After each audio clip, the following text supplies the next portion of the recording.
آخر زمانه یو به انتها زیاد مهمترین موضوع تقریبا یو دین آین کار نکوي، هر یو دین کې شته، هغه د دجال خروج دی. دجال شیاو کتابونه ته نه ډک دي. څه امام ظهور نه مخکې څو امام حتمی علامات دي، 5 حتمی علامات نور غیر حتمی دي.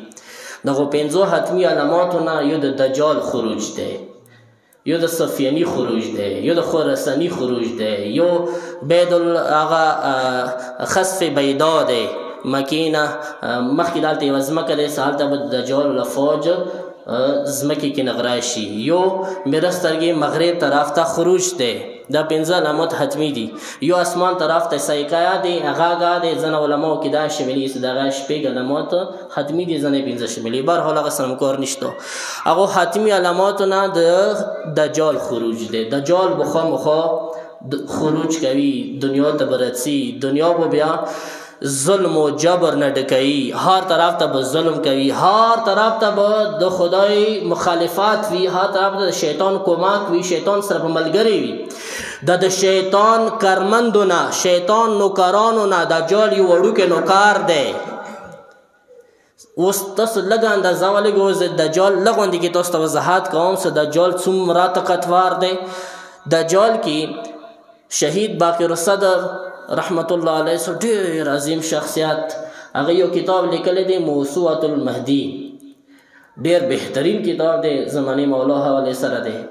هغه کې هغه دجال والا څومره روایتونه دي ټول یې راجمع کړي دي، هغه باندې ډېر بهترین مفصل بهترین یو تحقیق یې ورباندې کړی دی. هغه کې څومره روایتونه دي که نه، 5 خصوصیات بیان شوي دي. روایتونه ډېر زیات دي، خو د 5 خصوصیات ټولو روایتونو کې مشترک دي. دجال 5 خصوصیات بیان شوي دي. ټولو نه اول خصوصیات یې دغه دی چې دجال هغه څوک دی چې هغه یوه سترګه دی. تاسو ورکوالو نه دا اورېدلي دي، یوه سترګه به وي، صرف یو کې یوه سترګه لري، ډنډې کې به یوه سترګه نوره دویمه سترګه نشته. دویم خصوصیات هغه به یهودي مور نه پیدا کېږي، یهودي مور نه به پیدا کېږي، مور یهودي دی.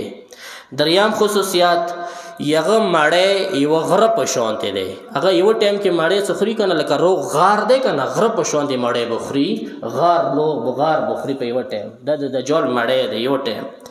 څلورم خصوصیات دجال والا فتنه دومره زیاته قوي دی چې شرق و غرب عالم به ترنه ډک وي دجال فتنې نه. یو ځای ته نه خالي نه دی دجال فتنې نه، خونې ته به دجال فتنه ورسیږي.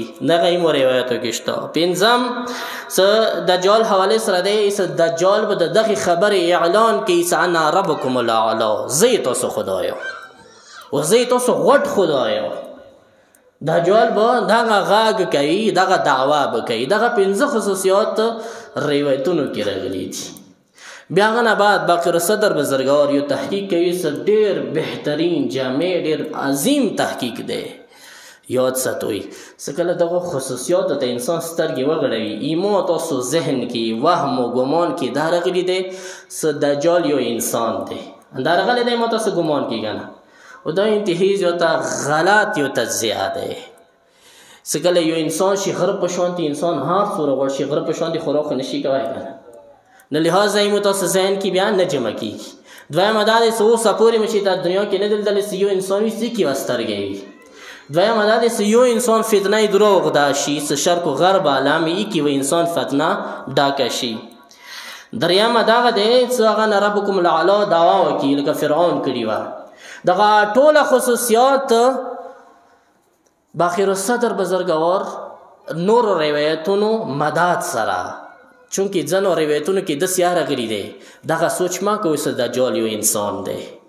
ځینو روایتو کې داسې دي الدجال امرون، دجال یو شی دی. سوچ مه دی ستړي خو نه وي شوي که نو، دجال یو شی دی، دجال امرون، دجال یو شی دی.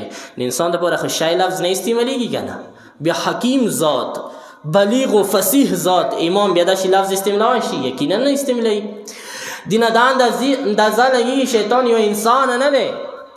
نور روایتونو کومک سره دجال د یوه نظام نما دی چې دغه نظام جوړ کړی شیطان دی.